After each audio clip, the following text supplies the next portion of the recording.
Bismillahirrahmanirrahim. Assalamualaikum warahmatullahi wabarakatuh.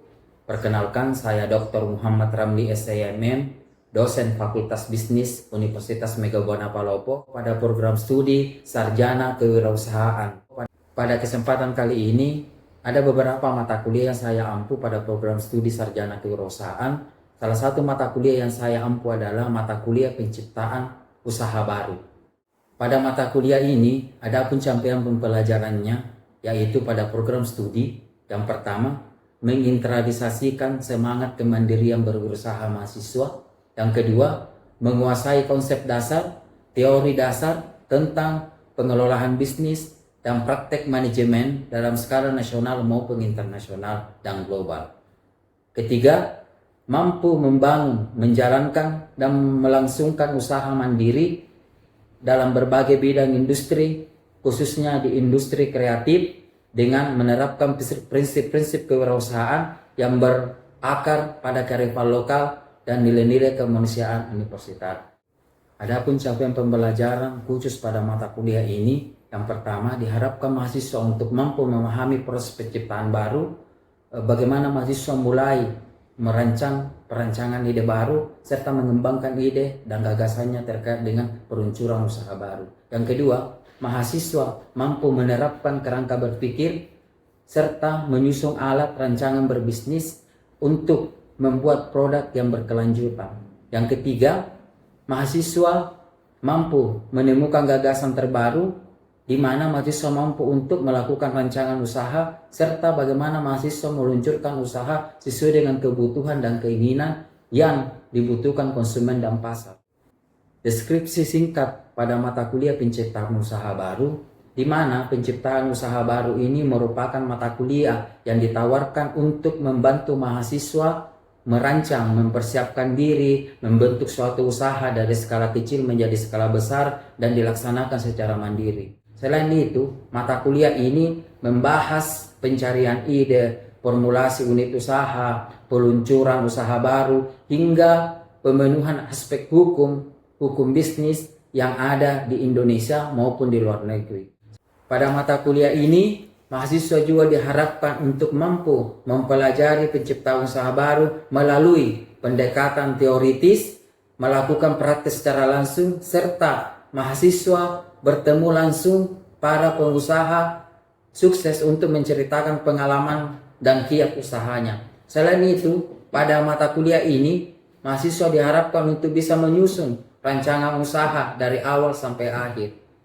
Dan untuk perkuliahan ini, di mana mata kuliah ini, akhirnya mahasiswa harus mampu untuk memahami proses pembuatan produk, bagaimana menciptakan usaha baru, serta mampu melakukan persiapan dan pembentukan usaha baru secara mandiri dan mampu mengimplementasikannya sesuai dengan rencana usaha yang dirancang oleh mahasiswa tersebut.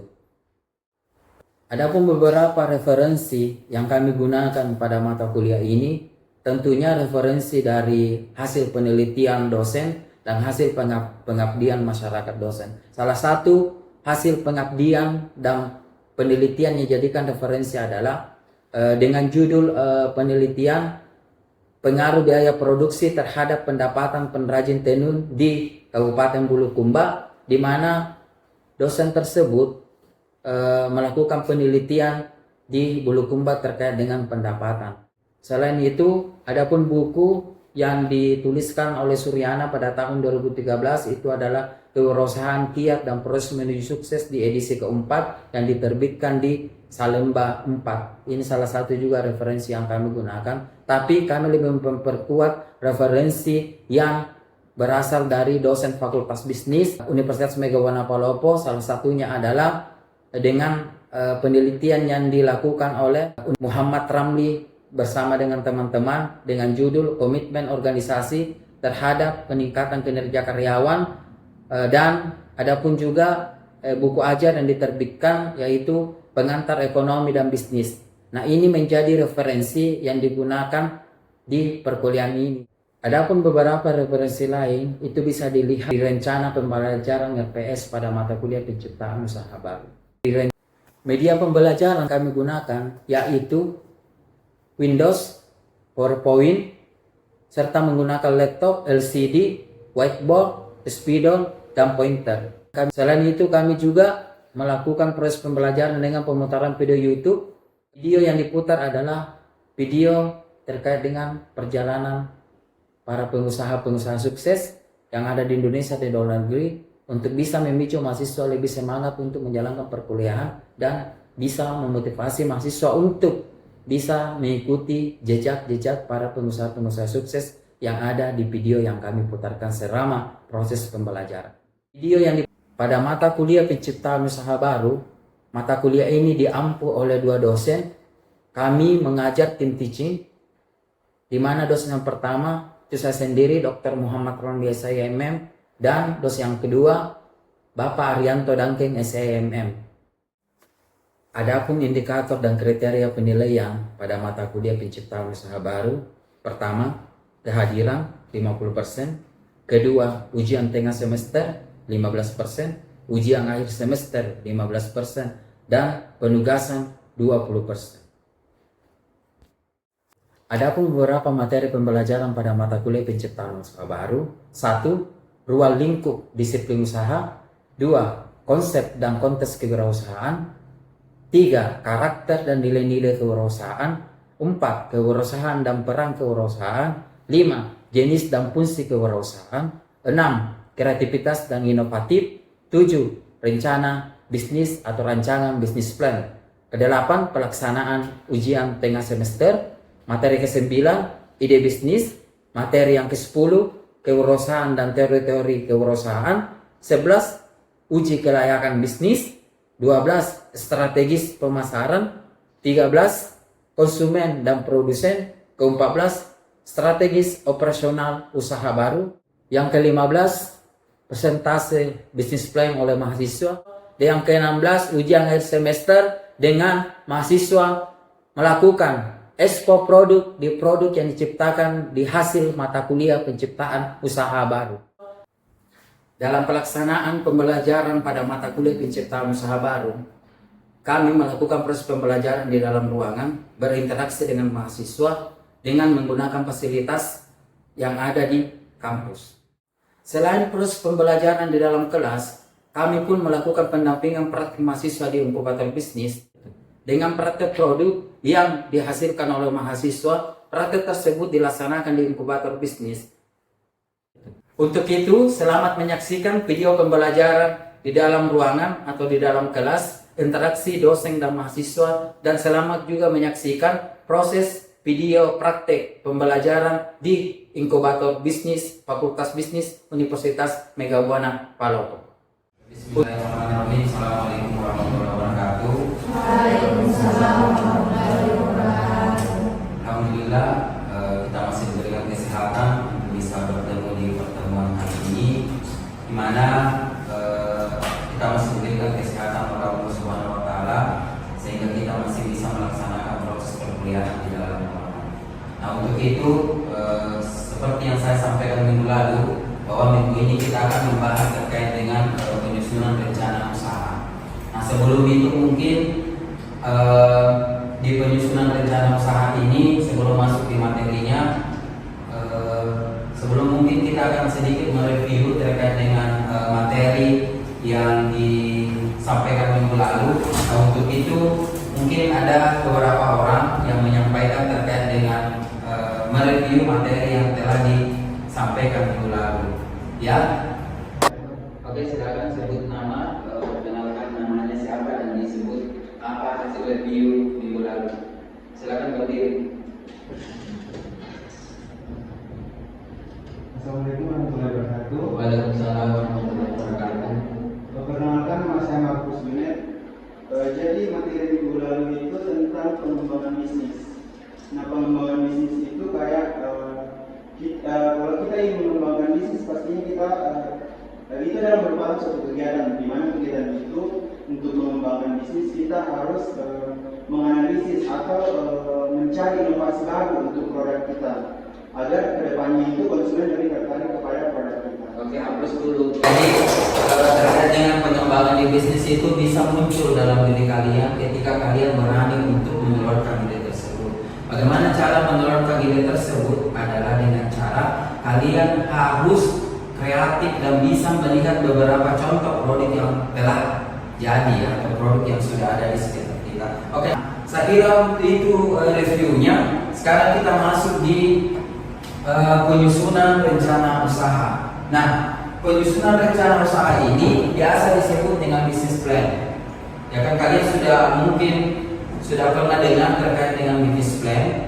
Ada yang sering dengar ya. Itu juga sudah kami bahasakan bahwa business plan itu adalah rencana produk atau rencana usaha yang akan kita lakukan. Nah, pada materi kali ini wajib kalian miliki, wajib kalian mengetahui bagaimana penyusunan business plan, sehingga kalian mampu merancang usaha yang sudah kalian keluarkan idenya berdasarkan dengan pengembangan yang kalian sudah kembangkan melalui cara pengembangan ide dan pengembangan usaha baru seperti itu. Nah, di penyusunan usaha ini, penyusunan rencana usaha ini kalian boleh melihat, bisa lihat ini di atas. Jadi ini adalah salah satu cara untuk menyusunnya bagaimana. Yang pertama dulu itu ada namanya pendahuluan, pasti ya harus ada pendahuluan. Nah, di pendahuluan di sini kalian akan berbicara terkait dengan latar belakangnya. Ya kan, latar belakang kalian, kenapa kalian mengambil usaha tersebut. Ya kan, semacam kayak deskripsi singkat. Ya kan, deskripsi singkat gitu ya. Nah, di situ kalian menceritakan latar belakangnya.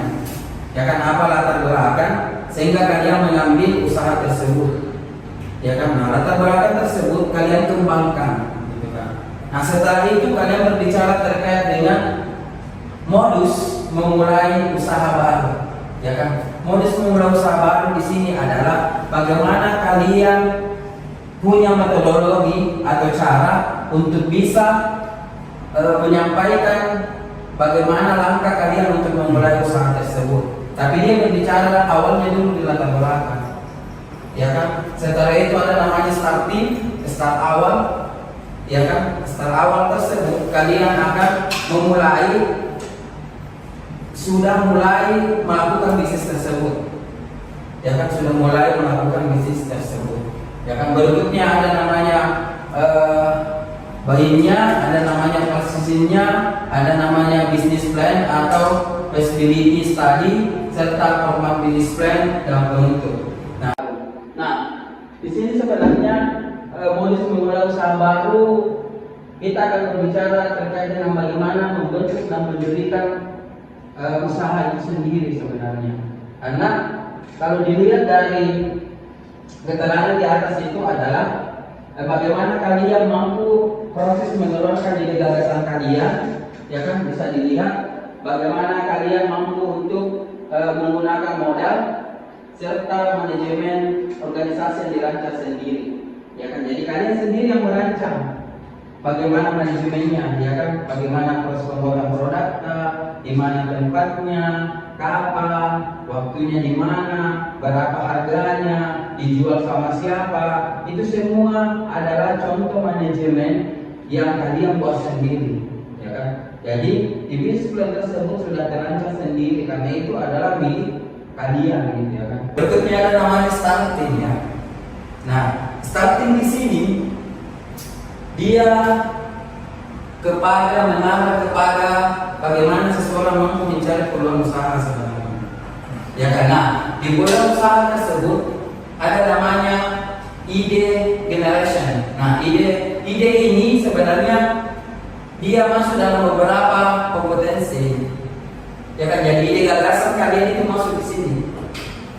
Yang pertama ada namanya kompetensi teknik, yang kedua ada namanya kompetensi pasar, yang ketiga ada namanya finansial, yang keempat ada namanya kompetensi hubungan. Nah, beberapa kompetensi ini mungkin minggu depan kita akan mencoba untuk mendiskusikan terkait dengan beberapa kompetensi ini, sehingga kalian bisa mengeluarkan bagaimana starting awal kalian untuk melakukan sebuah ide. Mungkin ini nanti dalam bentuk diskusi ya, nanti kita akan diskusikan terkait dengan kompetensi ini.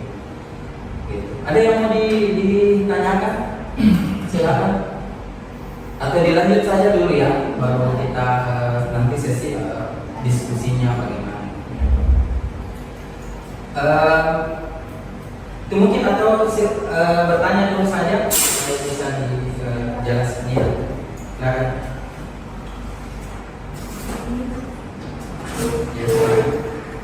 Perkenalkan, nama saya Bisa Putri, Prodi Kewirausahaan. Jadi Pak, di sini saya ingin bertanya, apakah di bisnis plan itu wajib dimasukkan lokasi usaha tersebut? Oke, apa dulu pertanyaannya ya? Yang ditanyakan tadi adalah apakah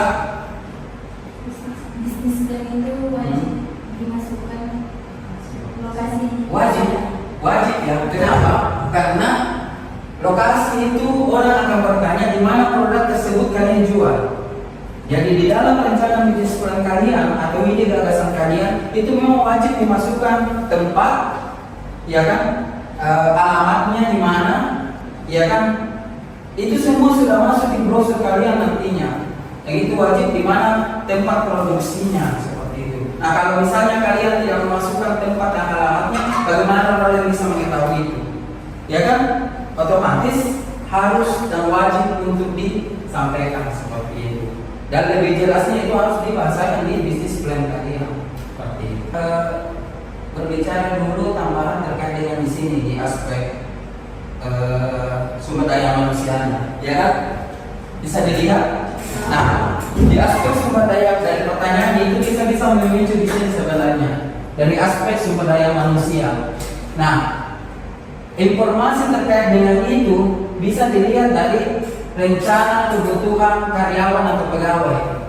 Apakah kalian membutuhkan karyawan atau tidak? Otomatis ketika kalian membutuhkan karyawan atau pegawai pasti dilihat, ya kan, berapa jumlah yang kalian harus produksi dalam satu hari. Apakah kalian mampu menyelesaikan sendiri atau 2 orang atau 3 orang, itu terlihat daripada hasilnya. Karena tidak mungkin juga kalian mengambil karyawan kalau tidak diberikan upah ya kan, tidak mungkin, ya kan. Makanya biasa ada orang pemula usaha itu melibatkan keluarga sebenarnya, ya kan, dilibatkan keluarga, mungkin adiknya, kakaknya, sepupunya atau siapa, sehingga dia mempermudah memanfaatkan sumber daya manusianya, ya kan. Ada kebutuhan penggunaan sumber daya manusia.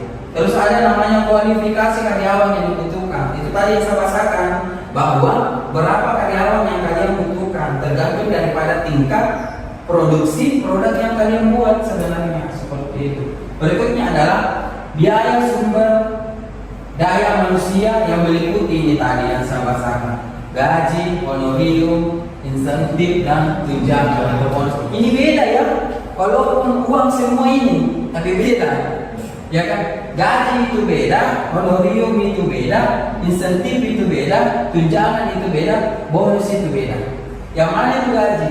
Gaji itu meliputi ada namanya gaji pokok, transportasi, uang makan dan lain sebagainya. Misalnya totalnya 3 juta itu gaji. Honorarium adalah aktivitas yang dilakukan di luar daripada jam kerja gitu ya. Karena ada kayak misalnya ada kegiatan atau apa dan lain sebagainya, itu namanya honorarium. Kalau insentif apa? Semacam bonus ya. Apakah ada yang sering dapat insentif? Kayak misalnya kalau misalnya kerja di tempat makan, terus 50.000 dibayar dan tambah 10.000. Iya, seperti itu misalnya. Iya, tips ya kan. Jadi insentifnya gitu kan. Ya diambil aja deh, ya kan, dia belajar deh gitu, seperti itu. Nah kalau tunjangan ini beda. Ada tunjangan hari raya atau tunjangan masa tua atau tunjangan jaminan kesehatan, itu juga masuk di situ. Bonus, nah bonus itu diberikan ketika target melampaui, cocok ya? Target melampaui, misalnya target kalian harus terjual 1 bulan itu 1.000 ton misalnya. Nah harus masuk keuntungan 500 juta. Saya akan kasih ke bonus 50 juta gitu. Karena itu ini. Tapi Pak, bisakah bonusnya disampaikan pada saat itu? Boleh iya, boleh tidak. Tapi dia bagus disampaikan untuk memotivasi karyawan tersebut untuk meningkatkan animo daripada pengembangan produk tersebut, termasuk daripada bagaimana meningkatkan produksi dan sebagainya. Kalau di aspek keuangannya, ini kalian bisa lihat di atas. Aspek keuangannya ini sebenarnya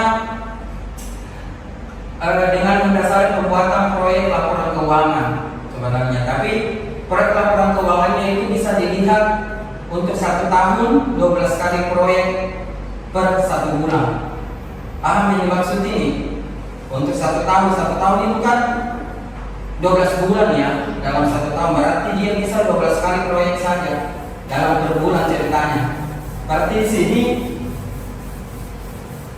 di sini dalam 1 tahun itu ada yang 1 bulan proyeknya. Berarti ada di sini pendanaannya. Pendanaan selama 1 tahun, pendanaan selama 1 bulan itu. Jadi dia 12 bulan. Nanti semua ini harus tergambar di bisnis plan kalian. Akan harus tergambar di bisnis plan kalian sehingga bagaimana pengeluaran dan pembiayanya semua ada di dalam. Terus berikutnya adalah untuk 3 tahun itu 3 kali proyek. Berarti kalau 3 tahun 3 kali proyek berapa itu? Berapa bulan itu kalau dalam 1 tahun? Ya 1 orang berapa? Kan 3 kali dalam 1 tahun, dalam 3 tahun.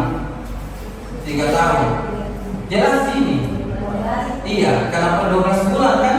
Jadi berarti dia per 12 bulan. Jelas, ya 12 bulan. 12 bulan dalam 1 tahun. Berarti kalau 3 tahun kali bulannya itu. Iya, 36 bulan. Itu pendanaannya semua sudah ada di situ. Ya kan, jadi 1 kali. Misalnya dalam 1 tahun 100 juta, tahun berikutnya 100 juta, tahun berikutnya 100 juta, berarti 300 juta. Itu baru perkiraannya. Belum bisa, sama di tahun berikutnya ada terjadi perubahan harga dari bahan baku. Iya kan, terjadi kenaikan seperti itu. Jadi banyak hal yang harus dipertimbangkan. Terus yang terakhir itu untuk 5 tahun 5 kali proyek. Ini tahun ini kalau 5 tahun itu ya proyek-proyek yang besar ya, yang dikerja 5 tahun apa dan sebagainya. Itu otomatis akan ada nanti namanya laporan laba rugi, neraca dan proyeksi laporan arus kas, ya kan? Ini kan pernah dulu diajari kan terkait dengan pembuatan ini. Oke, saya kira mungkin itu terkait dengan materi kita untuk penyusunan display. Setelah mungkin materi penyusunan ini, saya berharap setelah materi ini kalian mampu untuk menyusun display-nya. Nanti formatnya akan dikirimkan kepada kalian untuk bisa diikuti format tersebut. Kalau kemudian nanti ada hal-hal yang belum dimengerti, bisa nanti didiskusikan kembali. Berikut kami akan memperlihatkan hasil produk mahasiswa.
Demikianlah video proses pembelajaran. Semoga dengan adanya video ini bisa menjadi referensi terutama untuk para dosen sejawat yang ada di Fakultas Bisnis Universitas Megawati Palopo, terkhusus di program studi Sarjana Kewirausahaan.